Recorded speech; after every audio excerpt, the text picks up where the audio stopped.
Linear algebra के lecture number 4 में हम क्या पढ़ने जा रहे हैं, इसकी आउटलाइंस क्या हैं, इनको एक नजर देख लीजिएगा। सबसे पहले आज हम पढ़ेंगे व्हाट आर डिटर्मिनेंट्स, और स्पेसिफिकली हम देखेंगे कि एक 1 बाई 1 मैट्रिक्स का डिटर्मिनेंट, 2 बाई 2 मैट्रिक्स का डिटर्मिनेंट कैसे कैलकुलेट करना है, माइनर और कोफैक्टर्स क्या होते हैं, 3 बाई 3 मैट्रिक्स का और हायर ऑर्डर के डिटर्मिनेंट्स कैसे फाइंड आउट करने हैं। फिर हम पढ़ेंगे प्रॉपर्टीज ऑफ डिटर्मिनेंट्स। हमें इनके प्रूफ्स नहीं चाहिए होंगे, लेकिन ये प्रॉपर्टीज हमें करनी है क्योंकि पास्ट पेपर्स में 2-3 दफा इनके रिलेटेड क्वेश्चन आ चुका है। फिर हम इसी लेक्चर में देखेंगे what is inverse of a matrix, और इनवर्स की डेफिनेशन क्या होती है, इनवर्स के तरीके कौन से हैं, inverse by adjoint method, inverse by row operations and inverse by column operations.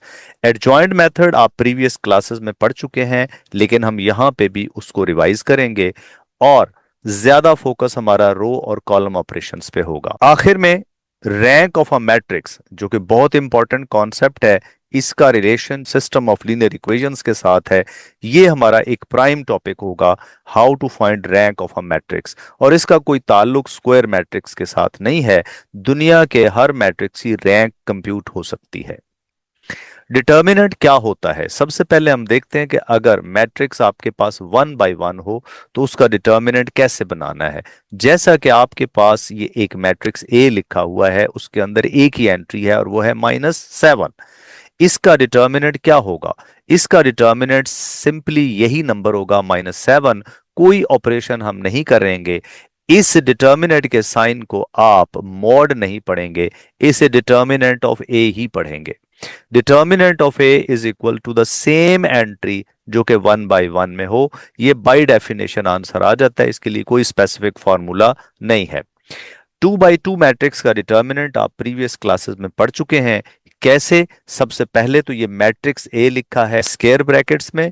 जब आप डिटर्मिनेंट बनाते हैं तो उसका साइन मॉड ऑफ ए, लिखा मॉड जाता है लेकिन पढ़ा डिटर्मिनेंट ऑफ ए जाता है। कैसे कंप्यूट करते हैं, determinant of A is return as determinant of A B C D, और ये मेन डायगोनल एंट्रीज आपस में मल्टीप्लाई होती हैं, ए डी आ जाता है, माइनस सेकेंडरी डायगोनल एंट्रीज आपस में मल्टीप्लाई हो जाता है, -BC आ जाता है। अब आप सोचें कि ये जो फॉर्मूला है ये आप क्लास 8 9 10 से पढ़ते आ रहे हैं क्या, कि ए को डी से मल्टीप्लाई करना है, but at that level it was never explained why A is being multiplied with D, why we are writing negative here, why B is being multiplied with C, why A is not multiplied with B, why A is not multiplied with C. So this formula has some logic within it. हम focus करेंगे कि actual determinant of A की definition क्या है, और ये कहां हमें हमारे सामने आएगा, जब हम डिटर्मिनेंट ऑफ 3 बाई 3 मैट्रिक्स निकालेंगे। देखिए ये हमारे पास एक 3 बाई 3 मैट्रिक्स है जिसे जनरल फॉर्म में लिखा गया है। Determinant of A by 3 by 3 matrix क्या होता है। अगर कोई बच्चा कहे कि जी हमें वही तरीका सिखाइए जिस तरीके से आपने 2 बाई 2 किया था, अगर किसी को 3 बाई 3 मैट्रिक्स की डेफिनेशन नहीं पढ़नी, नहीं याद रखनी, तो एक स्ट्रेट अवे फार्मूला है, मैं आपको रिमाइंड करवाऊंगा कि अगर डिटर्मिनेंट ऑफ आप ए निकालते हैं 2 बाई 2 का, तो आप लोग क्या करते हैं, आप लोग मल्टीप्लाई करते हैं किसको, ए को डी से, -B को सी से। अब मैं इसको ऐसे नहीं बोलूंगा, मैं बोलूंगा आई एम फोकसिंग ऑन रो 1। रो की फर्स्ट एंट्री ए लेते हैं और इसकी रो छोड़ देते हैं, इसका कॉलम छोड़ देते हैं, और जो बाकी बचता है डी, उससे मल्टीप्लाई कर देते हैं। उसके बाद चूंकि हमने ए को एज इट इज लिया, इसका साइन प्लस लिया, तो अब नेक्स्ट की बारी है कि उसका साइन नेगेटिव लिया जाए। ऑल्टरनेटिव साइंस, उसकी रीजन है, ऐसे नहीं कि मैं अपनी मर्जी है, हमारी मर्जी नहीं है, इसकी रीजन है कि पहले का अगर प्लस लिया है तो नेक्स्ट एंट्री उसी रो की बी आ रही है, तो इसका आंसर कैसे लिखेंगे, बी लिखेंगे और इसकी रो और कॉलम डिलीट कर देंगे, और आंसर जो बचा वो कौन है, सी, उससे मल्टीप्लाई कर देंगे। यही रूल हम इस 3 बाई 3 पे लगा सकते हैं। कैसे, ये डिटर्मिनेंट ऑफ आपने लिखा A11, A12, A13, A21, A22, A23 और A31, A32, A33। किसी को डिटर्मिनेंट की कोई प्रॉपर्टी याद नहीं और वो समझता है कि मुझे ये डिटर्मिनेंट इवेल्युएट करना है, वो कुछ और करे ना करे, उसे ये वाला जो बेसिक मेथड है वो आना चाहिए। ये मेथड क्या कहता है? ये कहता है स्टार्ट बाय फर्स्ट रो। हम स्टार्ट करते हैं इसकी फर्स्ट रो से। फर्स्ट रो का फर्स्ट एंट्री है A11। जो वहां पे मेथड हमने समझा वो क्या है? इसकी रो डिलीट कर दें, इसका कॉलम हाइड कर लें, बाकी ये चार बचते हैं। इन चार को डिटर्मिनेंट्स में लिख लें। A22, A23, A32, A33 minus, फिर क्या करें? नेक्स्ट की बारी है, जैसे यहां पे माइनस लिखा, A12 लिखें, इसकी रो 1 और इसका कॉलम 2 डिलीट कर दें, बाकी चारों को यहां फिट कर दें। A21, A3, A23, फिर A31 और A33। नेक्स्ट प्लस हुआ, माइनस हुआ, अब नेक्स्ट की बारी क्या है? It will be plus A13। Determinant में कौन लोग आ जाएंगे? ये चार एंट्रीज अब नेक्स्ट डिटर्मिनेंट में आ जाएंगी। तो इस तरीके से अगर किसी को कोई और मेथड याद ना हो तो वो डिटर्मिनेंट इस तरीके से खोल सकता है। लेकिन ये तरीका हमारे लिए प्रॉब्लमेटिक हो जाता है जब ऑर्डर 3 by 3 से बढ़ के 4 by 4, 5 by 5, 6 by 6 आएगा। पास्ट पेपर्स पीयू में 4 by 4 डिटर्मिनेंट्स भी आए हुए हैं, 5 by 5 भी आए हुए हैं। तो इसकी असल डेफिनेशन क्या है? असल डेफिनेशन है sum of products of entries of any row. हम भी यही कर रहे हैं, सम ले रहे हैं, सम ले रहे हैं। अगर इसको हम ऐसे लिख लें कि प्लस करके माइनस इसके साथ लिख दें ऐसे, और इसको ऐसे प्लस लिख लें, तो ये सारे क्या बन गए? Sums of products of entries of. हमने फर्स्ट रो इस्तेमाल की, लेकिन यहां डेफिनेशन कहती है sum of products of entries of any row. अब हमने तो रो यूज की, लेकिन डेफिनेशन कहती है कि जरूरी नहीं कि आप रो 1 यूज करें, एनी रो 2 भी यूज हो सकती है, रो 3 भी यूज हो सकती है। रो पसंद नहीं है तो कॉलम भी यूज हो सकता है, any column with their respective cofactors. तो यहां पे जो नई चीज आई है वो कोफैक्ट। तो आपको फोकस करना है व्हाट इज कोफैक्टर। आपको ये क्लियर हो गया कि सम लेना है किसका? प्रोडक्ट्स का। किसके किसकी products? Entries of any row और कॉलम, किसके साथ? With their respective cofactors. सम भी आपके लिए अंडरस्टैंडेबल है, प्रोडक्ट्स भी अंडरस्टैंडेबल है, एंट्रीज ऑफ एनी रो और कॉलम भी अंडरस्टैंडेबल है। तो नई चीज क्या आ गई? Cofactors. Now what is cofactor? Cofactor में इस्तेमाल होने वाली चीज को माइनर कहते हैं। What we mean by minor? Minor की डेफिनेशन क्या है? किसी भी एंट्री, यानी एंट्री का नाम रख लें A I J।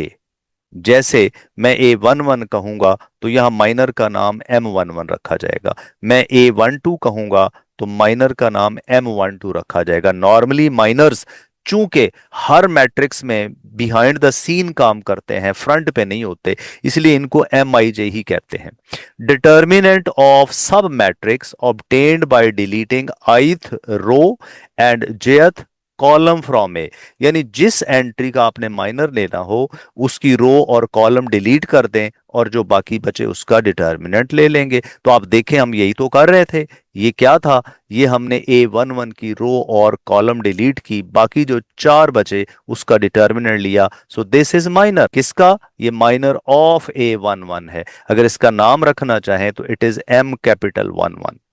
फिर ये क्या है? ये माइनर ऑफ A12 है। हमने इसकी रो और कॉलम डिलीट किए, बाकी जो बचे उसका डिटर्मिनेंट लिया, तो ये क्या बना? ये M12 है, and this will be M13। सो यहां पे हमें पता चला कि हम हर रो के एंट्रीज को उनके माइनर से मल्टीप्लाई करके ऑल्टरनेटिवली प्लस माइनस कर सकते हैं। लेकिन डेफिनेशन कहती है कि हमेशा सम करना है। तो फिर ये माइनस कहां से आता है? तो फिर इसका मतलब है मामला सिर्फ माइनस तक महदूद नहीं है। वो मामला हम देखते हैं, वो मामला है कोफैक्टर्स तक। What is cofactor? Cofactor of any entry, उसी A I J की बात कर लेते हैं। कोफैक्टर की डेफिनेशन क्या है? उसका नाम होगा A I J, यानी जो मैट्रिक्स का नाम है उसी के सब में उस एंट्री का हम पोजीशन लिखेंगे और साथ MIJ को एक नए फैक्टर से मल्टीप्लाई कर देंगे, -1 raised to the power I+J। रो का नंबर कॉलम नंबर में ऐड होगा, -1 की पावर में आएगा और साथ MIJ आएगा। इसका मतलब तो सादा सा हो गया कि माइनस की पावर में कोई भी सम, कोई भी नंबर नजर आए तो उसने सिर्फ ये फैसला करना होता है, उसने सिर्फ ये फैसला करना होता है कि -1 का स्केयर आएगा तो प्लस लिखना पड़ेगा, -1 का क्यूब आएगा तो माइनस लिखना पड़ेगा। मीन्स को फैक्टर क्या है?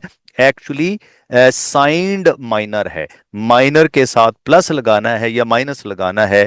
This new fact becomes new terminology, जिसे हम को फैक्टर कहते हैं। तो असल में देखिए, अगर हम ये प्लस और माइनस को अटैच कर दें को फैक्टर के साथ, तो इन फैक्ट हमने माइनर्स के साथ ही मल्टीप्लाई नहीं किया, हमने को फैक्टर्स के साथ मल्टीप्लाई करके इसको ऐड किया है। इसकी मिसाल समझते हैं।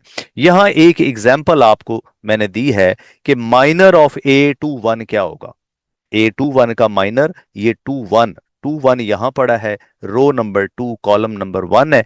इसकी रो डिलीट कर दें, इसका कॉलम डिलीट कर दें, तो इन चार एंट्रीज का डिटर्मिनेंट हो गया माइनर ऑफ A21।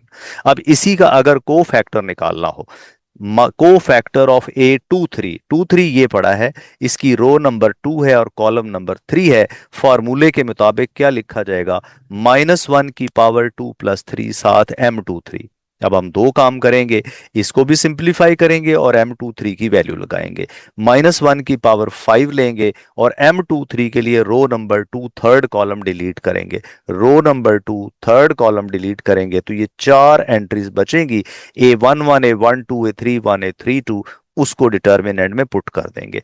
-1 की पावर 5 को फर्दर सॉल्व करेंगे तो ये माइनस ऑफ दिस डिटर्मिनेंट आ जाएगा। तो अब आपको पता चल गया कि A23 का साइन नेगेटिव आता है, A21 का साइन नेगेटिव आता है। तो ये जो प्लस माइनस आ रहे हैं, ये असल में इन को फैक्टर्स के साइंस चेंज हो रहे हैं फ्रॉम एलिमेंट टू एलिमेंट। देखिए 1 + 1, इसके को फैक्टर में -1 की पावर में 1 + 1 2 आएगा, तो इसका साइन प्लस लिखा जाएगा। A12 इनका सम 1 + 2 3 है, -1 की पावर 3 में नेगेटिव आएगा तो इसके को फैक्टर का साइन नेगेटिव लिखा जाएगा।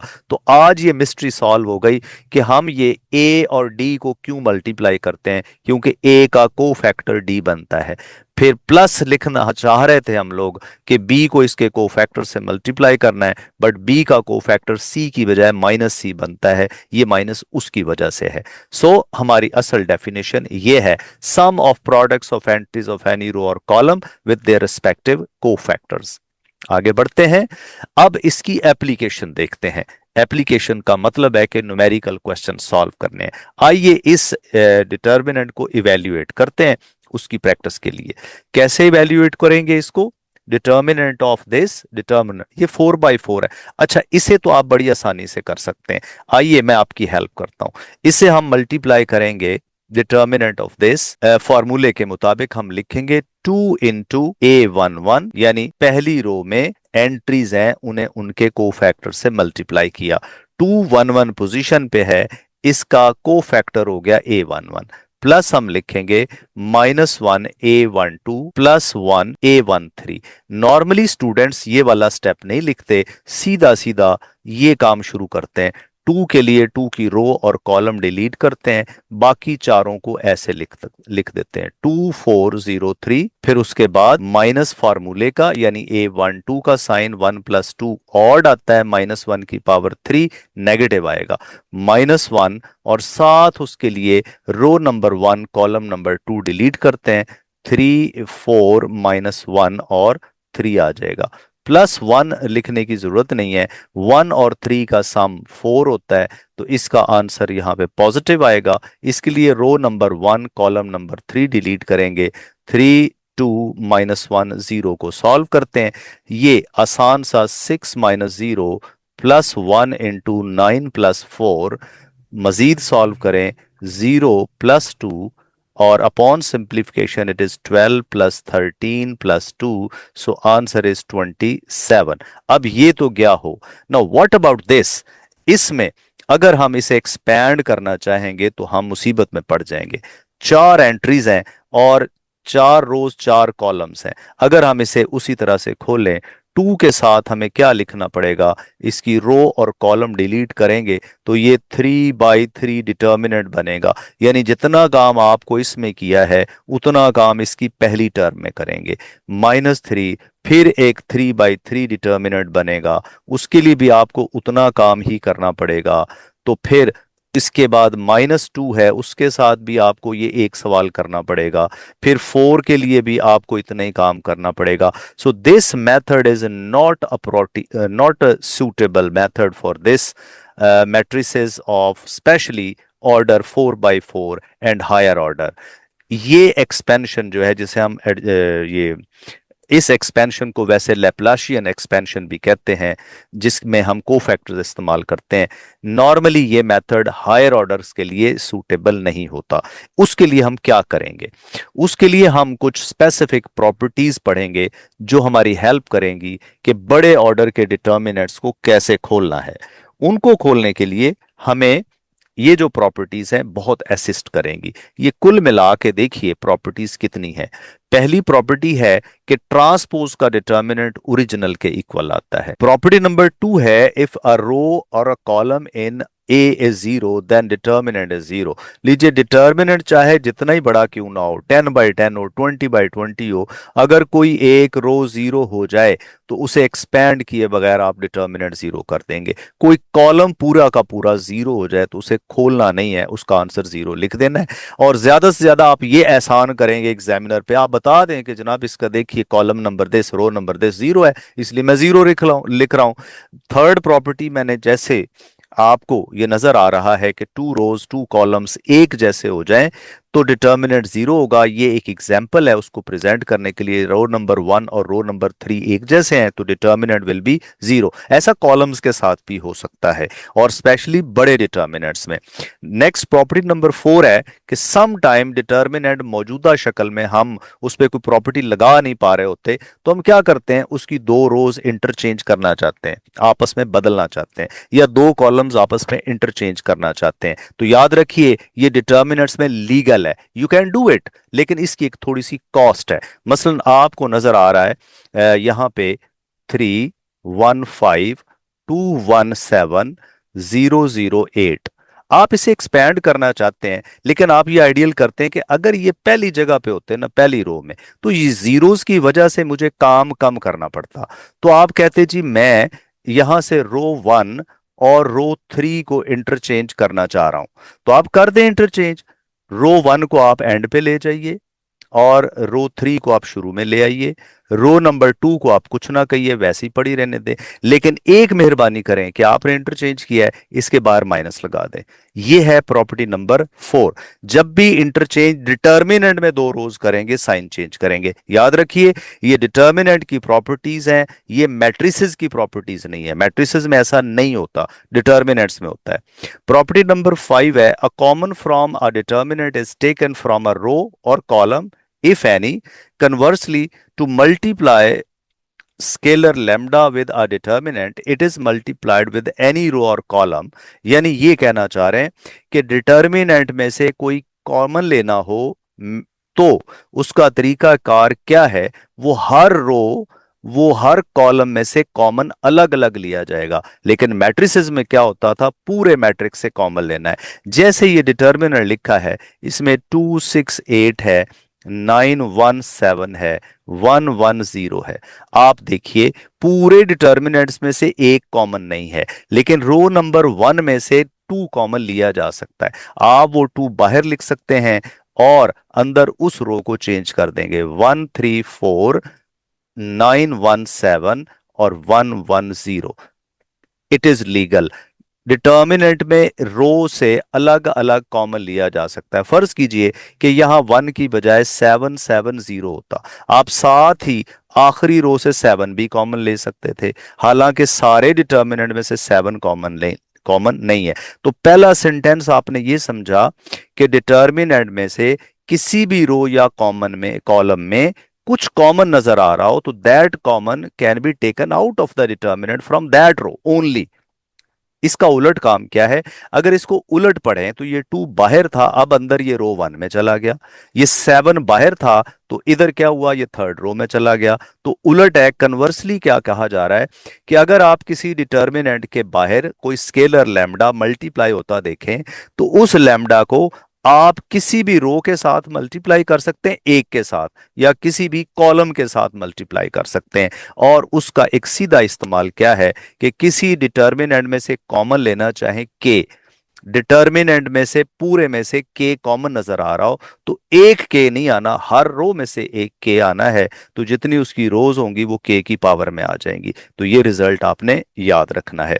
प्रॉपर्टी नंबर 6 है, इफ के टाइम्स ऑफ एनी रो और column is added to a row column of the determinant another row और कॉलम, तो डिटर्मिनेंट की वैल्यू चेंज नहीं होती। जैसे आपको ये एक डिटर्मिनेंट नजर आ रहा है, ये डिटर्मिनेंट आपको नजर आ रहा है कि 0 है। अगर मैं इसको ऐसा लिखने की बजाय 2 1 5 3 1 1, अब मैं इसकी आखिरी रो में ये second row as it is add कर दूं, ये रो में रो ऐड करने का मतलब होता है कि कोरस्पॉन्डिंग एंट्रीज ऐड हो जाती हैं। तो ये हो जाएगा 5, ये हो जाएगा 2, ये हो जाएगा 6।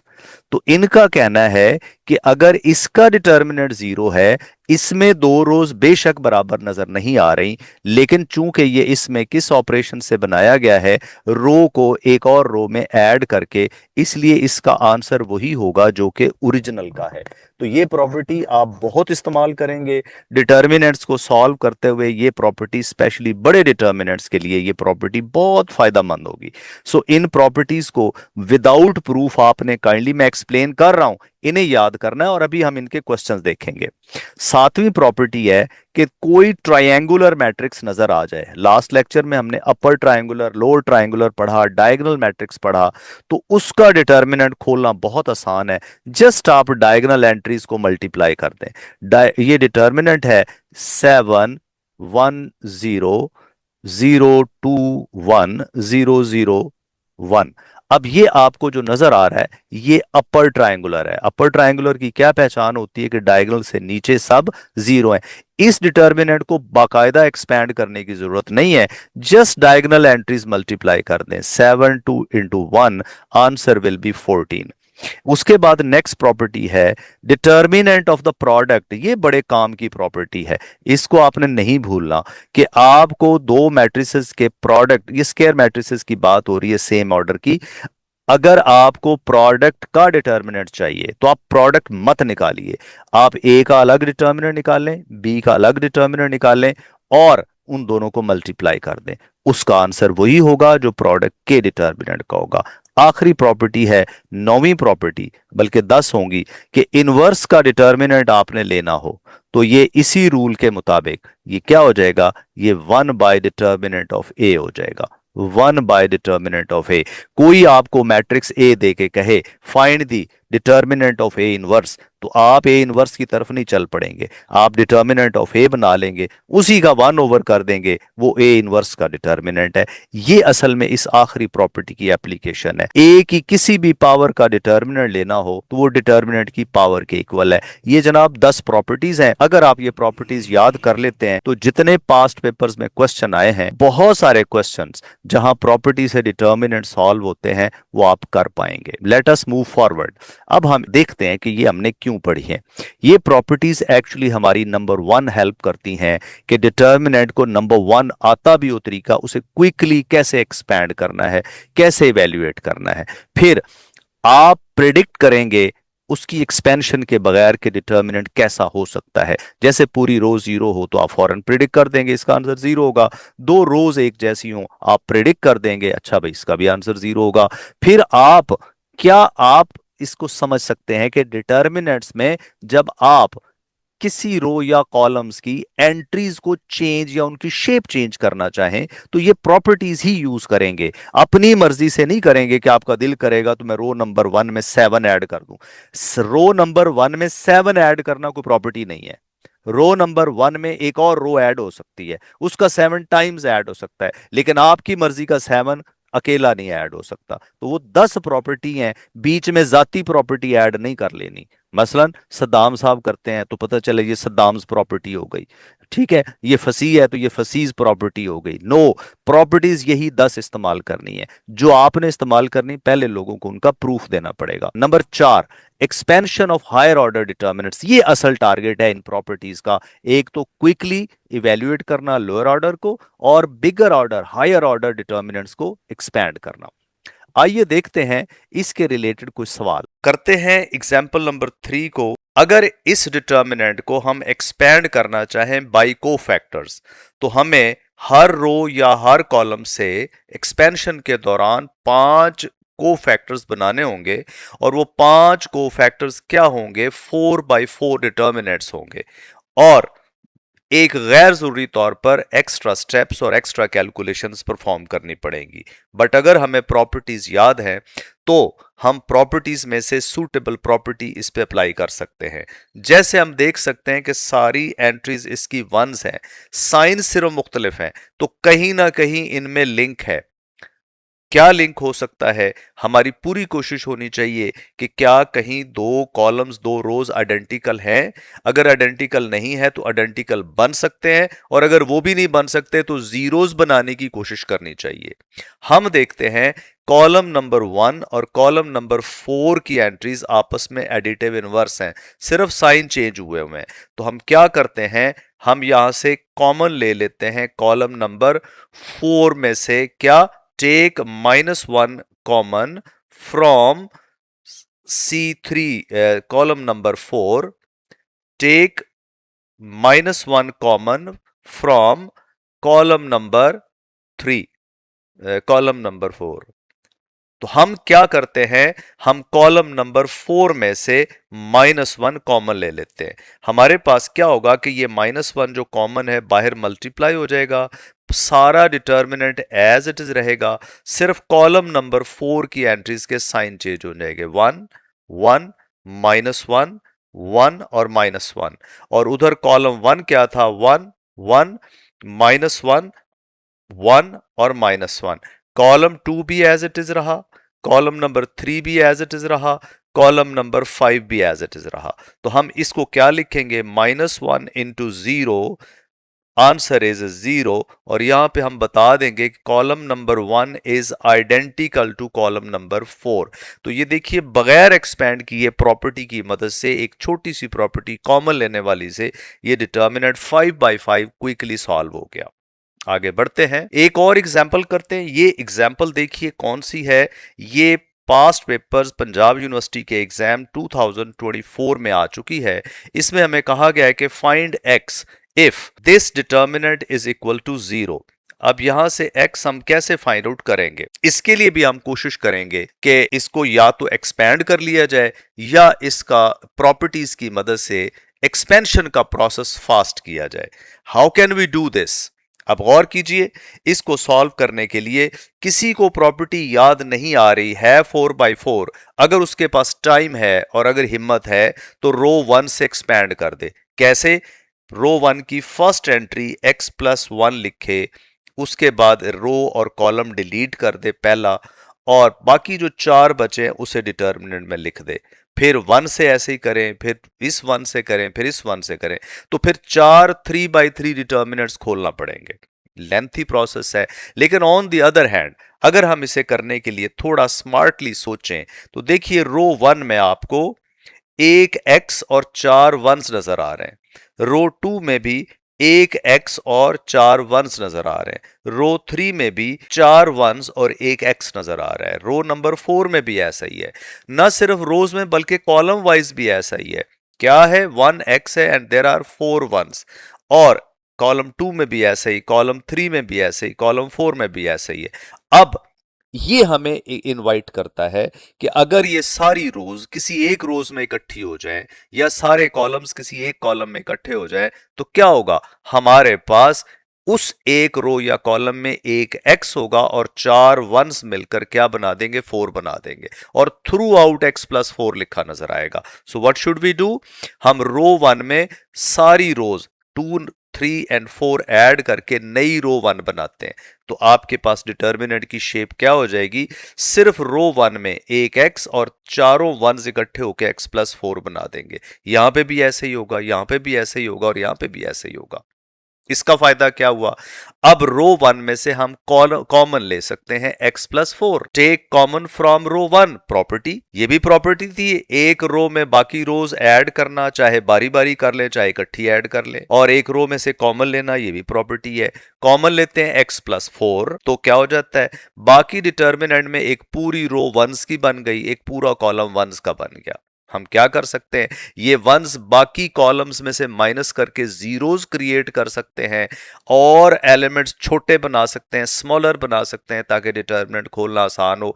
अभी भी ये 4x4 है, हम इसे एक्सपैंड करने की कोशिश नहीं करेंगे, एक्सपेंशन से पहले कोशिश करेंगे कि हम रोज को रोज में से माइनस करके, कॉलम्स को कॉलम्स में से माइनस करके एक रो या एक कॉलम में ज्यादा से ज्यादा जीरोस बनाएं।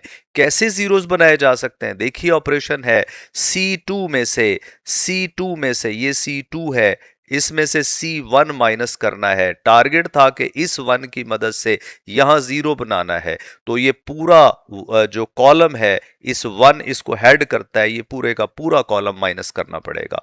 यहां पे भी ऐसे ही कर सकते हैं, यहां पे भी जीरो बना सकते हैं, यहां पे भी जीरो बना सकते हैं। तो उसके लिए हमें क्या करना पड़ेगा, सेकंड में से फर्स्ट कॉलम माइनस, थर्ड में से फर्स्ट कॉलम माइनस, फोर्थ में से फर्स्ट कॉलम माइनस, और column number 2, column number 3, column number 4 नई शक्ल के बनेंगे। इसीलिए इनके ऊपर छोटा सा प्राइम लिखा हुआ है, जो बताता है कि अब ये न्यू बनेंगे, ओरिजिनल नहीं रहेंगे। करें तो क्या होगा, हमारे पास पहला कॉलम ऐसे ही कायम दायम रहेगा, क्योंकि इसने बाकियों को रिड्यूस करना है। 1 में से 1 माइनस हो गया 0, x+1 में से 1 माइनस हो गया x रह गया, और 1 में से 1 0, 1 में से 1 0।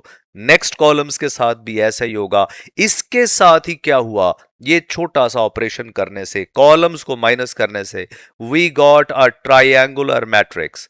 और कौन सा ट्रायंगुलर मैट्रिक्स है, आपको याद होगा, it is lower triangular matrix. और इसका डिटर्मिनेंट कैसे खोलते होते हैं, डायगोनल एंट्रीज आपस में मल्टीप्लाई कर देते हैं। तो x+4 बाहर एज इट इज रहेगा, ये सारे मल्टीप्लाई होके x⁴ बन जाएगा, x⁴ बन जाएगा। और लेटर ऑन क्या होगा, दोनों को अलग अलग जीरो करेंगे, यानी यहां x³ इक्वल टू 0 होगा, और यहां से क्यूब रूट लेंगे तो x की वैल्यू आपके पास 0 बन जाएगी, और x+4 से भी x की एक वैल्यू -4 आ जाएगी। सो सोल्यूशन सेट हमारा क्या हुआ, 0, -4। ये इतना सा छोटा सा क्वेश्चन 2024 में आपके फाइनल एग्जाम्स में आया हुआ है। आगे बढ़ते हैं, एक और एग्जाम्पल है, एग्जाम्पल नंबर 5। ये कहते हैं कि आप यहां से x की वैल्यू फाइंड आउट करें, लेकिन अब ये थोड़ा बिगर डिटर्मिनेंट है, इट इज 5/5। इसको भी हम क्या कर सकते हैं, इस कॉलम नंबर 1 में देखिए हमारे पास क्या है, सब वंस हैं। हम इस 1 की मदद से यहां 2 की जगह 0 बना सकते हैं, इस 1 की मदद से यहां 0 बना सकते हैं, इस 1 की मदद से यहां 0 बना सकते हैं। लेकिन ये सादा माइनस करने से 0 नहीं बनेगा। ये 2 है तो हम इसका 2 टाइम्स इसमें से माइनस करेंगे, ये 3 है तो हम इसका 3 टाइम्स माइनस करेंगे। किसका, 1 की मदद से बनाना चाह रहे हैं, लेकिन 1 अकेला नहीं, ये हेड करता है पूरे कॉलम को, तो पूरे कॉलम को कॉलम में से माइनस करेंगे। ये काम हम रो वाइज भी कर सकते हैं। इस रो को रो 2 से माइनस करें, यहां 0 आ जाएगा, इससे माइनस करें, यहां 0 आ जाएगा, इससे माइनस करें, यहां 0 आ जाएगा। तो रोज की मदद से भी नीचे जीरोस बनाए जा सकते हैं, उससे भी हमारी कैलकुलेशन ठीक हो जाएगी, कोई इशू नहीं है उससे। लेकिन आइए कोई एक काम करते हैं, हम C2 में से 2C1 माइनस करते हैं और नया C2 बनाते हैं। C3 में से 3 टाइम्स C1 माइनस करते हैं, नया C3 बनाते हैं, C4 नया बनाते हैं, C5 नया बनाते हैं। ये लीजिए, कॉलम 1 एज इट इज पड़ा हुआ है, इसका 2 टाइम्स इनमें से माइनस हुआ, इसका 3 टाइम्स माइनस हुआ, ये 4 टाइम्स, क्योंकि ये सारे वंस है ना, 4 से मल्टीप्लाई करके सारे 4s बनेंगे। 5 टाइम्स माइनस हुआ। फर्दर इनको सिंप्लीफाई करेंगे तो what happened, again it became a triangular matrix. और ये कौन सा ट्रायंगुलर मैट्रिक्स है, it is again lower triangular matrix. इसका डिटर्मिनेंट कैसे खोला जाएगा, थ्रू डायगोनल इन सब को आपस में मल्टीप्लाई करेंगे, लेटर ऑन सब अलग अलग जीरो होंगे और x की हमारे पास वैल्यूज आ जाएंगी 1, 2 एंड 4। सोल्यूशन सेट हमारे पास आ गया 1, 2, 3, 4। आगे बढ़ते हैं।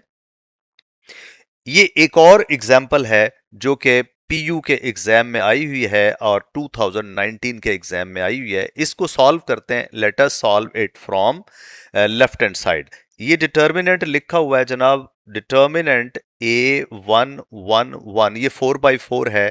1A1 1, 1 1 A एंड 1, फिर है 1 1 1 एंड A। इसको हमने प्रूव करना है कि ये equal to A-1 cube into A+3 है। ये देख के भी कुछ इंडिकेशन मिलती है कि हमें A+3 बनाना है। गौर कीजिए, हर रो में एक A है और 3 1s हैं। हर रो में 1 A है और 3 1s हैं।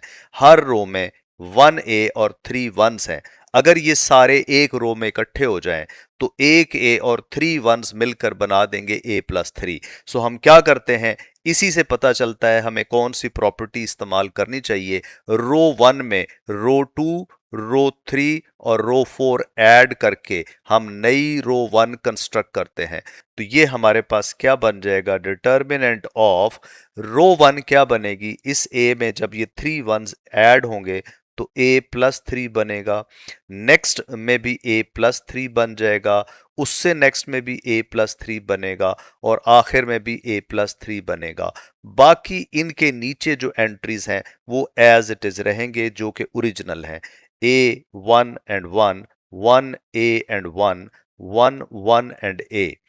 अब नेक्स्ट प्रॉपर्टी ये बनती है कि we can see common in row 1। Take common from row 1। Take common from row 1। और क्या कॉमन है वो लिखने की जरूरत नहीं है, वो यहां कॉमन लिख दें जो नजर आया है। A+3 इंटू डिटर्मिनेंट 1 1 1 एंड 1, फिर है 1 A 1s आ जाएंगे दो, फिर 2 1s A और 1 होगा, फिर 3 1s और A होगा। डिटर्मिनेंट कंप्लीट हो गया। तो आप गौर कीजिए, जो प्रूफ करना है उसमें से एक फैक्टर हमें बना हुआ नजर आ रहा है जो कि है A+3, ये है बाहर। अब हम अंदाजा लगा सकते हैं कि इस पूरे 4/4 डिटर्मिनेंट का आंसर जो होगा वो A-1 क्यूब होगा। 3 दफा A-1 आएगा। आइए इंटरेस्टिंग फैक्ट देखते हैं कि आपको पहले कॉलम की बजाय बाकी तीनों कॉलम्स में A नजर आएगा। पहले कॉलम में 1s है और बाकियों में 3 1s है और एक A है और टारगेट है A-1 बने। तो हर उस कॉलम में जिसमें A मौजूद है उसमें से वो कॉलम माइनस कर देना चाहिए जिसमें A नहीं है, ताकि A-1 बने। ऐसा हम रोज के लिए भी सोच सकते हैं। क्या सोच सकते हैं, हर वो रो जिसमें एक A मौजूद है उसमें से हर वो रो माइनस कर देनी चाहिए जिसमें A नहीं है, सिर्फ 1s है। ये दोनों तरीकों से हम कर सकते हैं। तो हम करते हैं R2 minus R1 to create new R2। ये कॉलम्स में भी कर सकते हैं, मैं ये इंटेंशनली रोज का कर रहा हूं क्योंकि हमने पिछले क्वेश्चन में ज्यादा कॉलम्स यूज किए थे। R3 माइनस R1, नया रो नंबर 3 बनाते हैं and R4 minus R1 will give rise to new row number 4। आपके पास बनेगा A+3 और फिर डिटर्मिनेंट में क्या रह जाएगा, 1 1 1 एंड 1। रो नंबर 1 बनेगा 1 -1 0। यहां आ जाएगा A-1 0 0 0 0 A-1 0 0 0 0 A-1। आप देख सकते हैं कि ये फिर से ट्रायंगुलर मैट्रिक्स बन गया उसका डिटर्मिनेंट और ये अपर ट्रायंगुलर बना। तो आप क्या करेंगे, एक्सपैंड फ्रॉम डायगोनल, क्योंकि ट्रायंगुलर मैट्रिसेस का डिटर्मिनेंट क्या होता है, प्रोडक्ट ऑफ डायगोनल एंट्रीज होती है। एक्सपैंड करें, A+3 इंटू 1 है मल्टीप्लाइड बाय A-1 है मल्टीप्लाइड बाय A-1 है मल्टीप्लाइड बाय A-1 है। तो ये चारों एंट्रीज आपस में मल्टीप्लाई हो गए। सो आंसर बना A-1 क्यूब इंटू A+3, जो कि हमने प्रूव करना था। It is equal to right hand side. आगे बढ़ते हैं। ये क्वेश्चन बड़ा इंपॉर्टेंट एक क्वेश्चन है, ये एक अच्छी एग्जांपल है जो मेरा ख्याल है कि आपको ये दो प्रॉपर्टीज प्रैक्टिस करवाएगी। क्या हमने पढ़ा, determinant of A B is equal to determinant of A into determinant of B, और दूसरी प्रॉपर्टी पढ़ी, determinant of A power n is the same as determinant of A whole power n. ये चूंकि इसमें ना ए पता है ना बी पता है, तो हम लोग क्या करने जा रहे हैं, हम डिटर्मिनेंट्स की मदद से डिटर्मिनेंट्स की ही वैल्यूज निकालने जा रहे हैं ओरिजिनल मैट्रिसेस की। A is 3/3, B is 3/3। पहली कंडीशन है यूजिंग फर्स्ट कंडीशन, वो कौन कौन सी है, determinant of A square B cube is equal to 108। तो यहां पे हम प्रॉपर्टी लगाते हैं, ये बनेगा डिटर्मिनेंट ऑफ ए स्क्वायर अलहदा हो जाएगा, डिटर्मिनेंट ऑफ बी क्यूब अलहदा हो जाएगा, it is 108। Further second property apply करें, determinant of A whole square हो जाएगा, determinant of B whole cube हो जाएगा और इक्वल टू 108 आ जाएगा। इसका नाम नंबर 1 रख दें। Using second information, what is that, वो कहते हैं determinant of A cube B square is 72। इस पे भी प्रॉपर्टी लगाइए, अलग अलग डिटर्मिनेंट ऑफ ए क्यूब और डिटर्मिनेंट ऑफ बी क्यूब हो जाएंगे और मल्टीप्लाई होंगे इक्वल टू 72। पावर वाली प्रॉपर्टी लगाएंगे, determinant of A whole cube determinant of B whole square is equal to 72। This is number 2। अब अगर 1 और 2 को हम डिवाइड कर दें तो एक ए डिटर्मिनेंट कट जाएगा, एक बी डिटर्मिनेंट कट जाएगा और हमारे पास कुछ इंफॉर्मेशन इसमें से आ जाएगी। वो इंफॉर्मेशन क्या है, let us solve. Equation number 2 divided by equation number 1, इन्हें डिवाइड कीजिए तो determinant of A cube determinant of B square over determinant of A square determinant of B square cube is equal to 72 over 108। इसको further लेके चलें तो cancellation होगी, एक ए square जो है वो इससे कट जाएगा और बी स्क्वायर इससे कट जाएगा और इधर भी 2 आ जाएगा, इधर 3 आ जाएगा, 36 से कैंसिल हो जाएंगे। Determinant of A over determinant of B is equal to 2/3। यहां से हम डिटर्मिनेंट ऑफ ए की वैल्यू लेते हैं तो that is 2/3 into determinant of B. This is equation number 3। इसको हम चाहें तो हम चाहें इसको हम चाहें तो इक्वेशन नंबर 1 में रख दें, हम चाहें तो इक्वेशन नंबर 2 में रख दें। पुट इन 1, इसे 1 में पुट करते हैं तो डिटर्मिनेंट ऑफ ए स्क्वायर की जगह आ जाएगा 2/3 determinant of B whole square into determinant of B cube is equal to 108। Simplify करें, 2 का स्क्वायर 4, 3 का स्क्वायर 9, बी डिटर्मिनेंट की पावर 2 अलहदा हो जाएगी, 3 अलहदा हो जाएगी और ये हमारे पास एक स्टेप क्लोजर हो गया बी डिटर्मिनेंट की वैल्यू निकालने में। बी डिटर्मिनेंट की power 5 multi is equal to 108 multiplied by 9/4। B determinant power 5 will be equal to what, ये कैंसलेशन हो जाती है, 4 से 4 1s आर 4, 4 2s आर 8 और 4 7s आर दिस। तो ये 27 इंटू 9 बिकम्स 3/5। अगर हम इसको कैंसिल कर दें, पावर सेम है, तो ये बी डिटर्मिनेंट विल बी 3। पहला क्वेश्चन हमारा कंप्लीट होने को है, डिटर्मिनेंट ऑफ बी हमारे पास 3 आ गया, इसको पुट कर दें, put in equation number 3। Equation 3 से हमें क्या मिलेगा, इक्वेशन 3 से हमें मिलेगा determinant of A is equal to 2/3 into 3, 3s are cancel, answer is 2।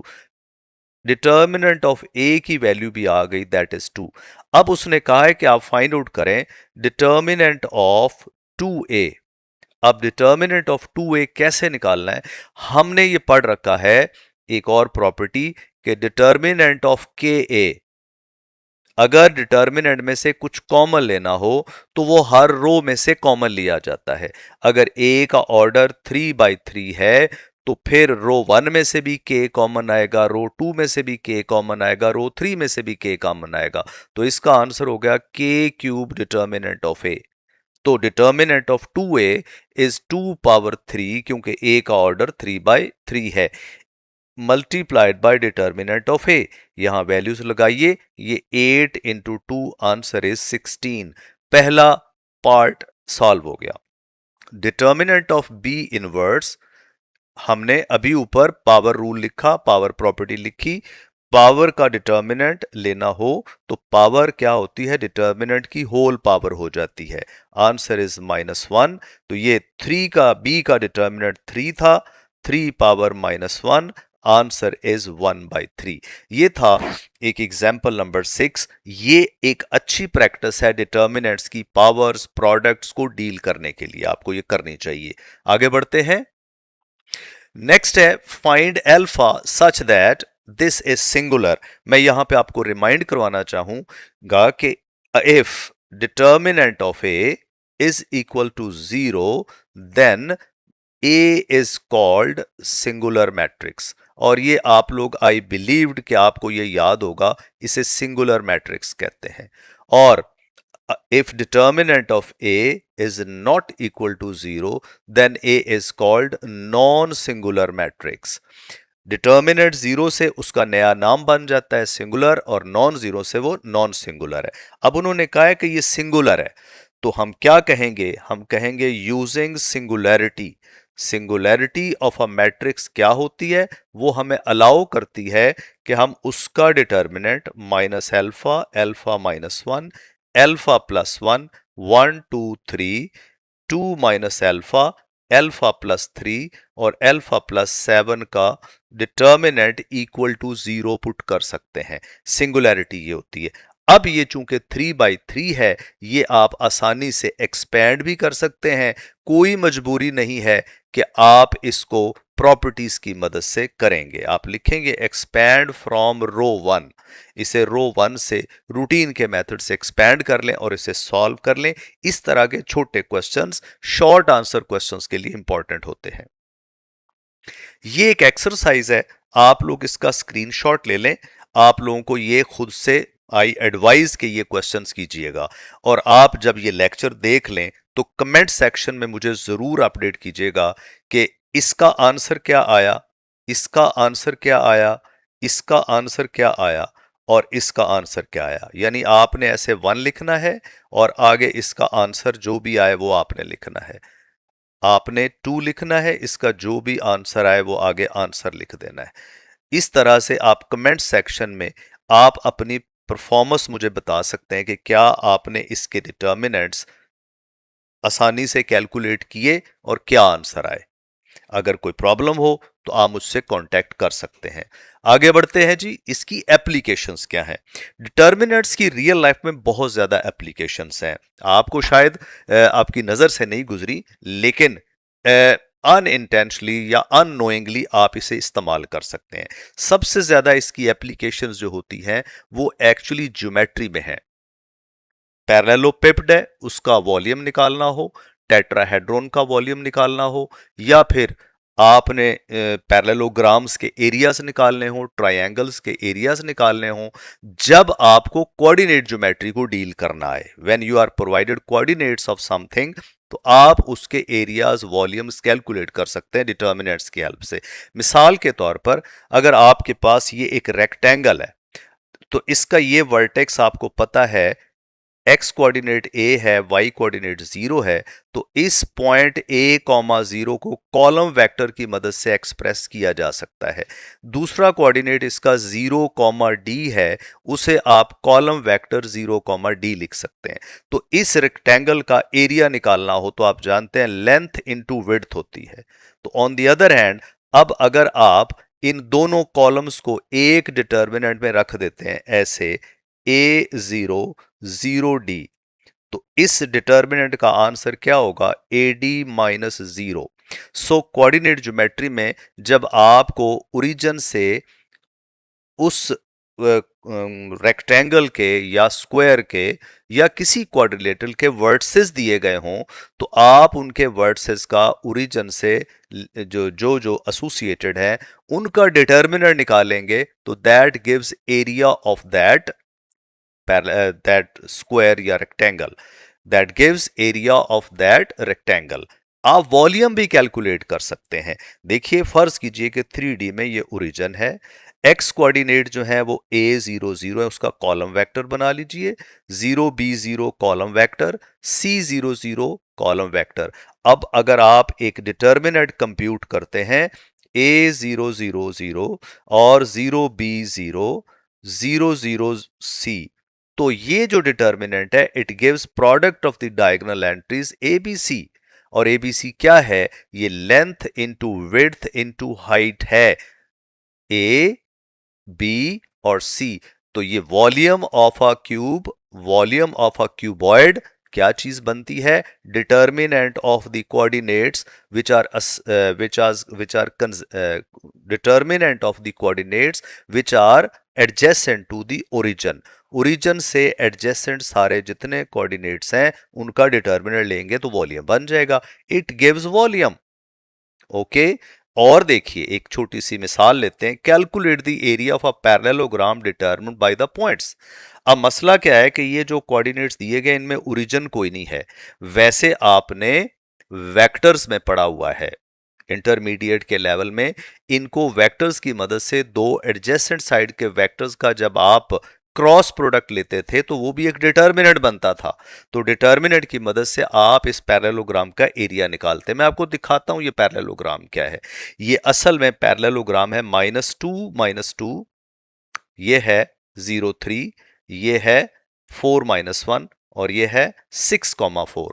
तो हमें चाहिए था कि ओरिजिन से एडजेसेंट हो, तो हम ओरिजिन बनाने के लिए क्या करते हैं, इन सब में कोई एक पॉइंट जो है माइनस या प्लस करके 0 0 बना लेते हैं। मतलब इसमें ये 2 2 ऐड कर दें तो ये बदल जाएगा, देखिए ये 0 0 हो जाएगा 0 0।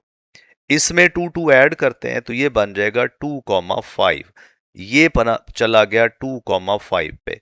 फिर आप इसमें ऐड करते हैं तो ये बन जाएगा 6, 1 पे। देखिए ये शिफ्ट हो जाएगा 6, 1। अब ये भी बन जाता है, ये क्या बन जाता है, 2 2 सेम ऐड किया है, दिस बिकम्स 8, 6। बट हमें ओरिजिन के दो एडजेसेंट वर्टिसेस चाहिए, तो इस वर्टेक्स के कोऑर्डिनेट्स या कॉलम वेक्टर क्या बनेगा, इसका बनेगा 6, 1 6, 1 और इसको करेंगे 0 3, क्या बना, ये बना 2, 5। अब हम क्या करेंगे, हम इसका डिटर्मिनेंट ले लेंगे 6, 1, 2, 5। जब डिटर्मिनेंट कैलकुलेट करेंगे 30 - 2 आंसर इज 28। लीजिए इस पैरेललोग्राम का एरिया आ गया और हमने सिर्फ डिटर्मिनेंट्स की मदद से किया। वेक्टर्स ना करना चाहें तो ये जो ट्रांसलेशन ऑफ एक्सेस है उसकी मदद से एरिया निकाल सकते हैं। आगे बढ़ते हैं, हमारा नेक्स्ट टॉपिक है inverse of a matrix. Definition क्या होती है, इनवर्स कैसे निकालते हैं, क्या क्या तरीके होते हैं। आप एडजॉइंट का मेथड सीखेंगे, डिटर्मिनेंट बना के इनवर्स निकालना सीखेंगे, और आप ये भी सीखेंगे कि अगर आप डिटर्मिनेंट नहीं बनाना चाहते तो कोई और भी तरीका है। वो क्या तरीके हैं, रो ऑपरेशंस की मदद से इनवर्स बनाया जाता है, कॉलम ऑपरेशंस की मदद से इनवर्स बनाया जाता है, और एक बहुत इंपॉर्टेंट कॉन्सेप्ट है जिसे हम रैंक ऑफ मैट्रिसेस कहते हैं। रैंक का ताल्लुक सिस्टम ऑफ लीनियर इक्वेशन से बहुत क्लोज है। ये डिसाइड करने में काम आता है कि सिस्टम की सॉल्यूशन है या नहीं है, एक है या बहुत सारी हैं। लेकिन ये बहुत बड़ा टॉपिक है, इसे पढ़ने के लिए आपको वेट करना होगा लेक्चर नंबर 5 का, और वो बहुत जल्दी जैसे ही आप अपनी क्लास लेंगे ये ऑन एयर हो जाएगा। तो मेरी तरफ से आपके लिए बेस्ट विशेस हैं, अच्छी अच्छी तैयारी कीजिए। ये एक मुकम्मल लेक्चर डिटर्मिनेंट का है जो आप अगर कर लेते हैं तो होपफुली अगर कोई कमी और कोई डेफिशिएंसी प्रीवियस लेक्चर्स में क्लासेस में रह गई है डिटर्मिनेंट्स के रिलेटेड तो वो पूरी हो जाएगी।